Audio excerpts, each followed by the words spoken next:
Hey guys, how's it going? It's Jamie, your crafty DIY guy, and I'm back. I've got some super easy, very simple Christmas crafts that you can do. And honestly, I think a lot of them are kind of kid-friendly even, with supervision for sure. But if you're at all like me and you've been doing a lot of Christmas hauls, then you've probably got a few things left over that you haven't used. And that is definitely my case. So what I've done is I've kind of picked through some of the things that I had, and I thought, I think I can make some fun stuff with those. Now, I am all obsessed with everything plaid this year. I'm doing buffalo check. This is actually a flannel shirt that no longer fits me, and it's an old one, and I hung on to it because I was thinking I would get back into it.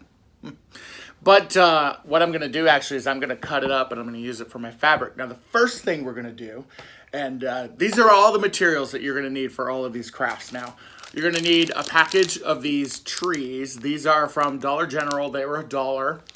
And they're a set of 3 trees, and they kind of look like this. Really cute, right? And they just literally come apart like that. So you can hopefully find those still at your store. I had to go to a couple stores before I found them. Now, this would work on any kind of wood cutout, though, too. I'm also using one of these ornaments. This was from Michael's. And all I'm going to be doing is actually just staining these. And this I'm going to kind of do a partial stain and plaid thing. And then in the Crafter Square section, they have this little dry erase board that's on an easel stand. So what I'm going to do is I'm actually going to take the plastic off of here first. And then I'm going to, oh look, there's Otis peeking out behind the curtain. Hi, Otis. Hi, Mr. Otis.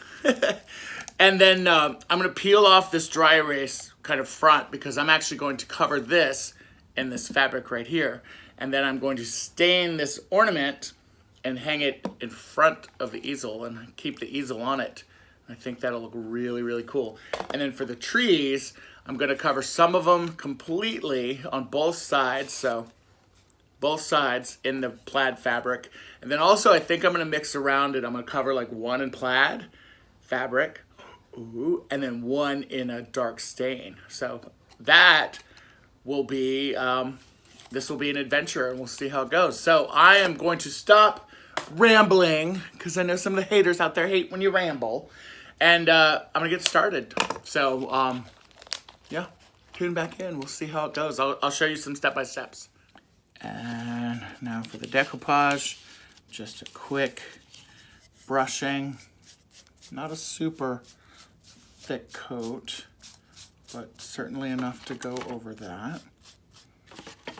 What I like about this other side too is it had some rough edges to it, which is going to help that fabric adhere to this better, I think, versus that smooth side of the dry erase board.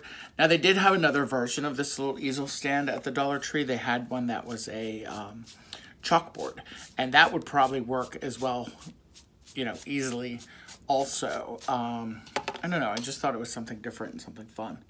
So now, oh, that's my dishwasher going off in the back. I am going to center this a little bit better.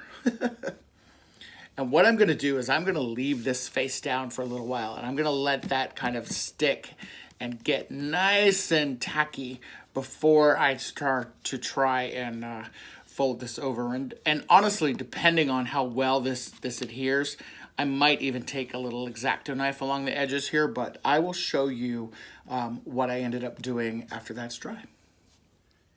Hey guys, I'm back, and I have decoupaged the fabric successfully onto this square. I played around with it a couple different times. What I ended up doing was I don't have super sharp scissors, so I ended up cutting the fabric bigger than the actual front itself, and then just covering it with fabric and decoupaging it down. I'm still kind of trying to get some of these corners to set properly. But what I'll do also to kind of clean, that side up is I'll take another piece of fabric and cover that up as well. That way it looks like a nice finished piece. And yeah, I'm excited. I think it's going to turn out really well. And just FYI too, the decoupage seems to be adhering really well to the the slick side, that dry erase board side. So either side would have worked fine for this. But yeah, I'm excited with the way that looks.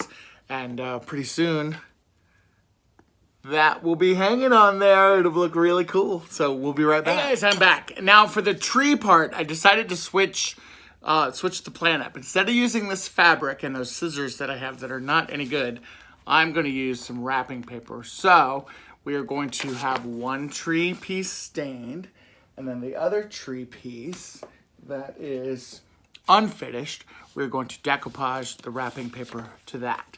So I'm going to get this started, and you'll see what the finished product looks like shortly.